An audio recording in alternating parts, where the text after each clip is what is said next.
आप सबका स्वागत है इस प्रोग्राम में।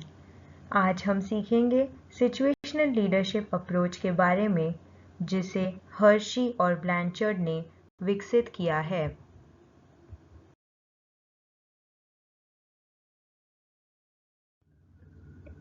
सिचुएशनल लीडरशिप मॉडल लेखक पॉल हर्शी और नेतृत्व विशेषज्ञ केन ब्लैंचर्ड द्वारा विकसित किया गया था। वर्ष 1969 में हर्शी और ब्लैंचर्ड ने अपनी classic book Management of Organizational Behavior में सिचुएशनल लीडरशिप थियोरी विकसित की। इस सिद्धांत को पहले life cycle theory of leadership कहा जाता था।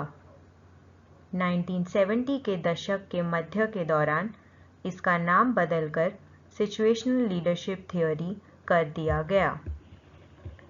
सिचुएशनल लीडरशिप मॉडल का मूल सिद्धांत ये है कि नेतृत्व की कोई सर्वश्रेष्ठ शैली नहीं है। प्रभावी नेतृत्व कार्य प्रासंगिक है और सबसे सफल नेता वह है जो अपनी नेतृत्व शैली को उस व्यक्ति या समूह की क्षमता और इच्छा के अनुकूल बनाते हैं जिसे वह नेतृत्व या प्रभाव देने का प्रयास कर रहे हैं। सिचुएशनल लीडरशिप सबसे व्यापक रूप से मान्यता प्राप्त नेतृत्व की अवधारणा में से एक सिचुएशनल लीडरशिप अप्रोच है। सिचुएशनल लीडरशिप अप्रोच दो आयामों का उपयोग करता है। पहला, निर्देश व्यवहार यानी डायरेक्टिव बिहेवियर्स, और सहायक व्यवहार यानी सपोर्टिव बिहेवियर्स। ये निर्धारित करने के लिए कि क्या आवश्यक है, एक नेता को अपने फॉलोअर्स को ये आकलन करने के लिए मूल्यांकन करना चाहिए कि वह एक लक्ष्य देने के लिए कितने सक्षम या प्रतिबद्ध है। सिचुएशनल लीडरशिप अप्रोच में लीडर्स अपनी शैली को अपने फॉलोअर्स की क्षमता और प्रतिबद्धता के अनुकूल बनाते हैं।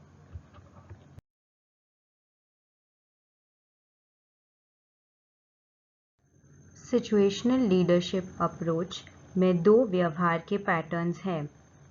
पहला, निर्देशक व्यवहार। ये एक तरह से संचार द्वारा विशेषता रखते हैं।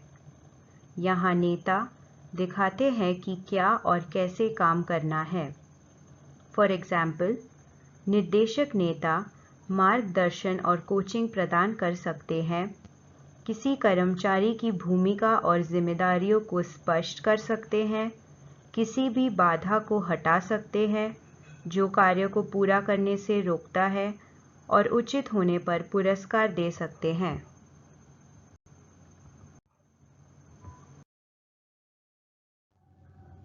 दूसरा है सपोर्टिव बिहेवियर्स यानी सहायक व्यवहार। वे दो तरह से संचार द्वारा विशेषता रखते हैं। यहाँ टीम के सदस्यों को समस्याओं का हल करना और निर्णय लेने की प्रक्रियाओं में शामिल होने के लिए प्रोत्साहित किया जाता है। फॉर एग्जाम्पल, इनपुट के लिए पूछना, समस्याओं का हल करना, प्रशंसा करना, स्वयं के बारे में जानकारी साझा करना और सुनना शामिल है।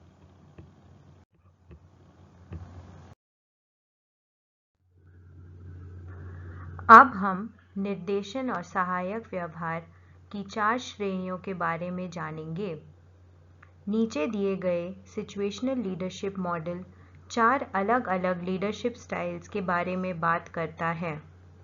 S1, जिसे डायरेक्टिंग अप्रोच भी कहा जाता है, S2, जिसे कोचिंग अप्रोच कहा जाता है, S3, जिसे सपोर्टिंग अप्रोच कहा जाता है, और S4, जिसे डेलीगेटिंग अप्रोच भी कहा जाता है। जैसे कि मॉडल के नीचे और बाईं तरफ एरो द्वारा दिखाई गई है, निर्देशन व्यवहार S1 और S2 में उच्च है और S3 और S4 में कम है, जबकि सहायक व्यवहार S2 और S3 में उच्च है और S1 और S4 में कम है। अब प्रत्येक दृष्टिकोण पर विस्तार से चर्चा करते हैं।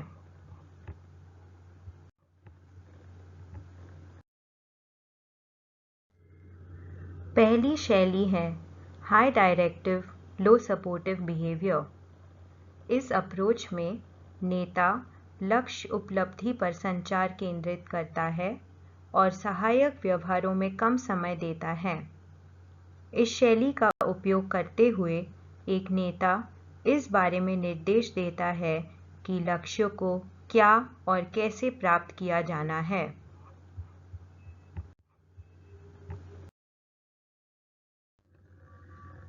दूसरी शैली है high directive high supportive behaviour. इस अप्रोच में नेता दोनों लक्ष्यों को पूरा करने और फॉलोअर्स की सामाजिक आवश्यकताओं को पूरा करने पर ध्यान केंद्रित करता है। इस शैली के लिए आवश्यक है कि नेता अपने आप को फॉलोअर्स के साथ शामिल करे। हालांकि ये भी आवश्यक है कि नेता लक्ष्यों की प्राप्ति के बारे में क्या और कैसे तय करे।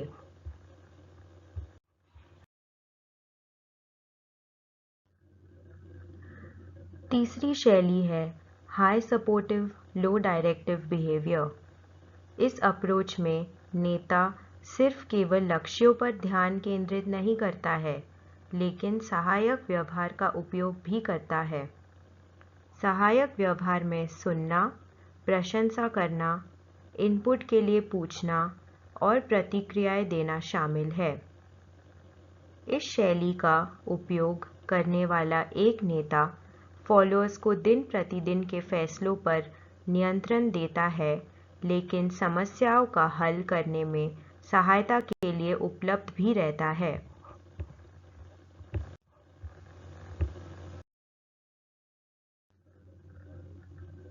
चौथी शैली है लो सपोर्टिव लो डायरेक्टिव बिहेवियर। इस अप्रोच में नेता कम इनपुट और सामाजिक समर्थन प्रदान करता है, जिससे टीम को अपने दम पर चीज़ें को करने की सुविधा मिलती है। नेता योजना, विवरणों के नियंत्रण और लक्ष्य स्पष्टीकरण में भागीदारी को कम करता है। समूह को इस बात पर सहमत होने के बाद कि उसे क्या करना है, नेता फॉलोअर्स को काम पूरा करने की जिम्मेदारी देता है। ये थे 4 कैटेगरीज ऑफ डायरेक्टिव और supportive behaviours of situational leadership style.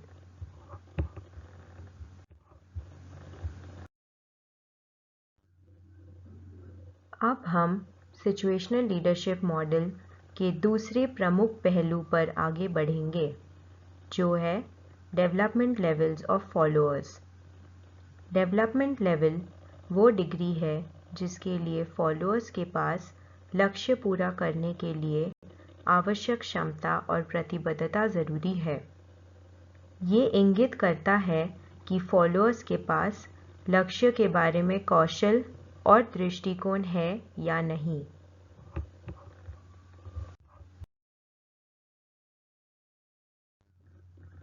अब हम 4 levels of development of followers के बारे में जानेंगे। पहला डेवलपमेंट लेवल है D1 फॉलोअर्स। D1 फॉलोअर्स क्षमता में कम और प्रतिबद्धता में उच्च है। यहाँ लोग असमर्थ हैं, लेकिन आवश्यक कार्य करने के लिए तैयार है। वे प्रेरित हैं, लेकिन वर्तमान में नौकरी के लिए आवश्यक कौशल का अभाव है उनमें।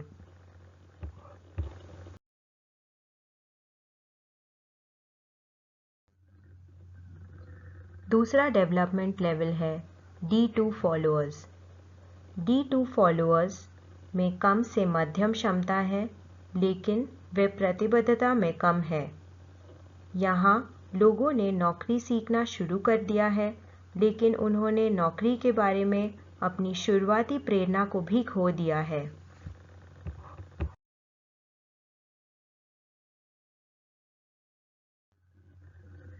तीसरा डेवलपमेंट लेवल है D3 फॉलोअर्स।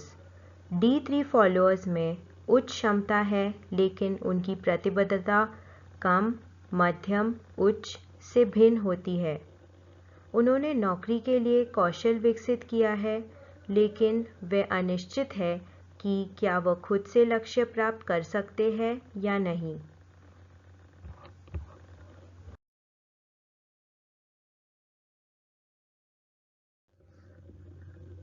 चौथा और आखिरी डेवलपमेंट लेवल है D4 फॉलोअर्स। D4 फॉलोअर्स में उच्च क्षमता है और उच्च प्रेरणा है। यहाँ के लोग सक्षम हैं और जो करने को कहते हैं वो करने को तैयार है। वे स्वेच्छा से कार्य की जिम्मेदारी भी लेते हैं। तो ये थे 4 डेवलपमेंट लेवल्स ऑफ फॉलोअर्स।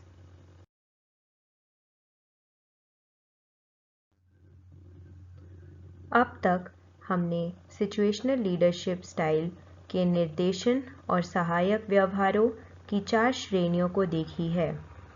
वो है S1 जो है हाई डायरेक्टिव लो सपोर्टिव बिहेवियर, जिसे डायरेक्टिंग अप्रोच भी कहा जाता है। S2 जो है high directive high supportive behaviour, जिसे कोचिंग अप्रोच भी कहा जाता है। S3 जो है हाई सपोर्टिव लो डायरेक्टिव बिहेवियर, जिसे सपोर्टिंग अप्रोच भी कहा जाता है। और S4 जो है लो सपोर्टिव लो डायरेक्टिव बिहेवियर, जिसे डेलीगेटिंग अप्रोच भी कहा जाता है। हमने सिचुएशनल लीडरशिप शैली की दूसरे पहलू के बारे में भी जाना है, जो डेवलपमेंट लेवल्स ऑफ फॉलोअर्स है। यहाँ हमने फॉलोअर्स में विकास के 4 स्तरों को देखा है। पहला है D1 फॉलोअर्स, जिनमें क्षमता कम है लेकिन प्रतिबद्धता में उच्च है वो। दूसरा है D2 फॉलोअर्स, जिनमें कम से मध्यम क्षमता है लेकिन प्रतिबद्धता में कम है वो। तीसरा है D3 फॉलोअर्स, जो क्षमता में उच्च से मध्यम है लेकिन उनकी प्रतिबद्धता कम मध्यम उच्च से भिन्न होती है। चौथा है D4 फॉलोअर्स, जो क्षमता में उच्च है और प्रतिबद्धता में भी उच्च है। तो हमें इससे ये पता चलता है कि अगर फॉलोअर्स D1 लेवल में है तो उन्हें ऐसे नेता की आवश्यकता है जो निर्देशन प्रकार के हो, यानी डायरेक्टिंग प्रकार के हो। ऐसे नेता उनके लिए एक अच्छा फिट माना जा सकता है। अगर फॉलोअर्स D2 लेवल में है तो उन्हें ऐसे नेता की आवश्यकता है जो कोचिंग प्रकार के हो। ऐसे नेता उनके लिए एक अच्छा फिट माना जा सकता है। अगर फॉलोअर्स D3 लेवल में हैं तो उन्हें ऐसे नेता की आवश्यकता है जो सपोर्टिव या सहायक प्रकार के हो। ऐसे नेता उनके लिए एक अच्छा फिट माना जा सकता है। और आखिरी में अगर फॉलोअर्स D4 लेवल में हो तो उन्हें ऐसे नेता की आवश्यकता है जो डेलीगेटिंग प्रकार के हो। ऐसे नेता इनके लिए एक अच्छा फिट माना जा सकता है।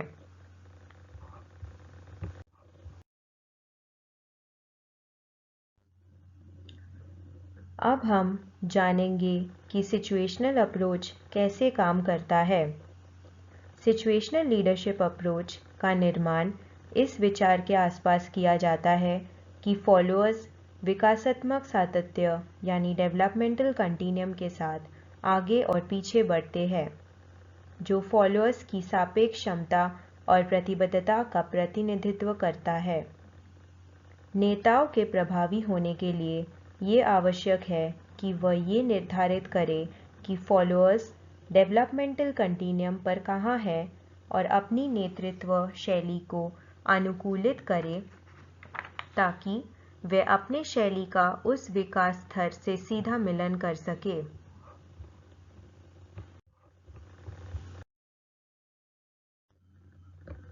अब हम जानेंगे कि सिचुएशन की पहचान किस तरह से किया जा सकता है। किसी दिए गए स्थिति में एक नेता के लिए पहला काम स्थिति की प्रकृति का निर्धारण करना है। निम्नलिखित जैसे प्रश्नों को संबोधित किया जाना चाहिए। पहला, फॉलोअर्स को क्या लक्ष्य प्राप्त करने के लिए कहा जा रहा है? दूसरा, लक्ष्य कितना जटिल है? तीसरा, क्या फॉलोअर्स लक्ष्य को पूरा करने के लिए पर्याप्त रूप से कुशल है?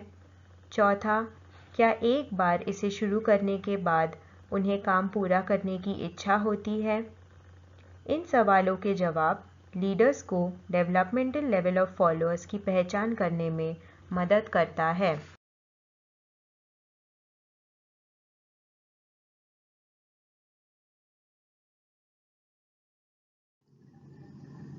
ये सीख आपके लिए तभी फायदेमंद होगी जब आप इसका अभ्यास करेंगे।